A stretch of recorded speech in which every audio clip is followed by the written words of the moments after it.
Yesingulamusizaako nnyo mukwano gwange kuli kayo obwakedde kulisayo obwakedde yonna nagyo sinza obanga otuwuliriza we bali kwekuumira ku mayengo gano aga UG Update Series. General Muhoozi Kainerugaba Chief of Defence Force era avuddeyo n'akola statement ezikanga si Uganda yokka ku luno olw'omulundi wabula ezitiisatiisa pulezidenti wa Democratic Republic of Congo Felix Tshisekedi era ng'ebigambo bya General Muhoozi Kainerugaba bimutadde ku bunkenge saako ne bannansi b'eggwanga lino erya Democratic Republic of Congo.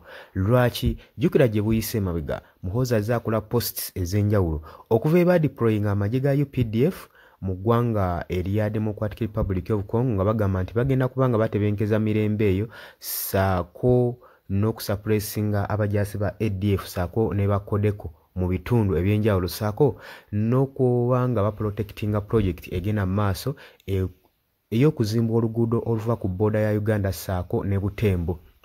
Kakati General Muhoozi Kainerugaba jjukira nti nno abayekera ba M23 be bagamba nti nno bano abayekera babakingibwa n'eggwanga erya Rwanda erya Paul Kagame.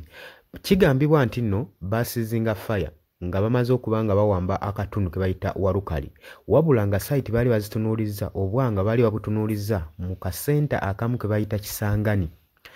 Kaakati oluvannyuma lw'abayekera bano okusalawo ne bawithdrawing ne bapulinga out troops ne badde emabega ne bagamba nti no bo tebajja kunoonya conflicts mu ggwanga lya Democratic Republic of Congo wabula bo baagala mirembe balwanira justice.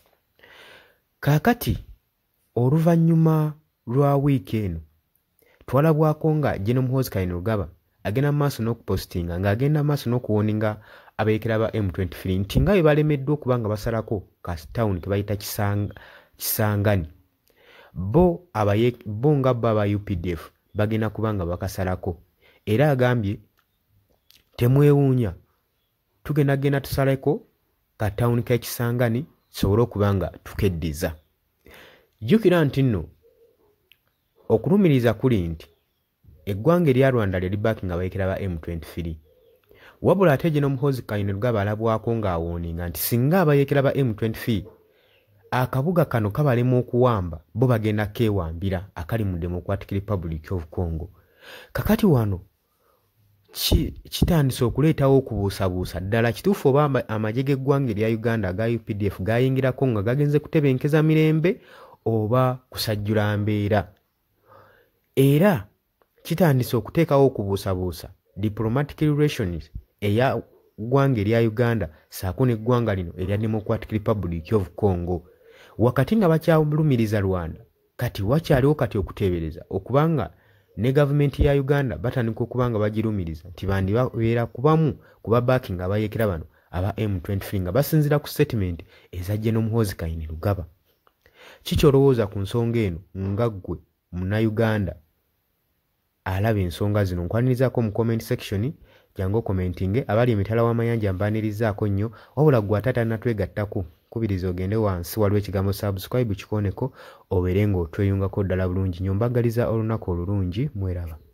Yes, oli ku UG Update TV kw'osinzira okuba ng'otuuliza ggwe omukwano gwange yonna yenna ali eyo gwe nagambye agala otweyungako agala okweyunga ku channel eno kirira wansi waliwo ekigambo subscribe kikoneko okoonene mukadde temwerabirako na mukadde kubanga akadde ako mukwano gwange gakuyambako nnyo okuleetera notification message bwe wabanga waliwo information yonna gye tutaddeko ate buli wosubscribing obeera otufollowinze kitegeeza buli kimu kye tunaateekako ojja kubanga okifuna ggwe omukwano gwange leka okipingwe ng'oli updated ku buli kimu ekigenda mu maaso mu ggwanga gwali eyampuliriza abali mu Qatar, Oman, Dubai, Saudi Arabia, abali Dubai, abali mu US, abali mu UK, abali Canada, abali mu South Africa, nammwe abali mu Ndwane Kenya, nalekaani menyani, nammwe abali mu Asia, matumiddeko nnyo mwe bali kwekuumira ku UG Update TV mwe mbeezezzaawo amayengo gano aga UG Update TV.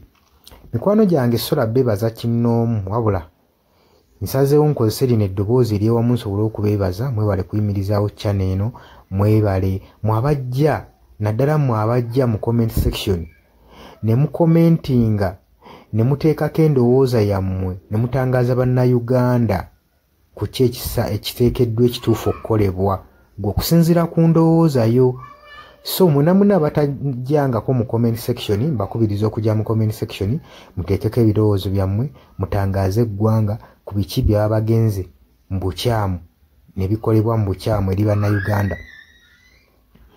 Dani ku Airlines e Kenya nawe nkutumiddeko ennyo naye jjangu mu comment section oteese toteekako buteesi linnya lyo mujje mu comment section mwe abasharinga aba likinga namwe abasubscribinga mwe muyimirizaawo amayengo ga channel eno.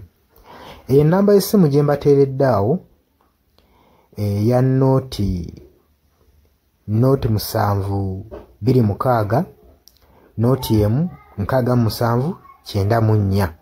Eyo enamba ya WhatsApp eri mu kimyufu.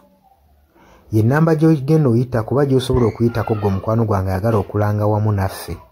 Ngw'alina bizinensi yo ng'ogyagala tugikulangire nga wandyetaazo gikulangira. Eyo namba gy'oba oyitako ku WhatsApp osobole okuba nga naye bizinensi yo gikuba abantu tugikulangire gwe mukwano gwange ali eyo ampuliriza.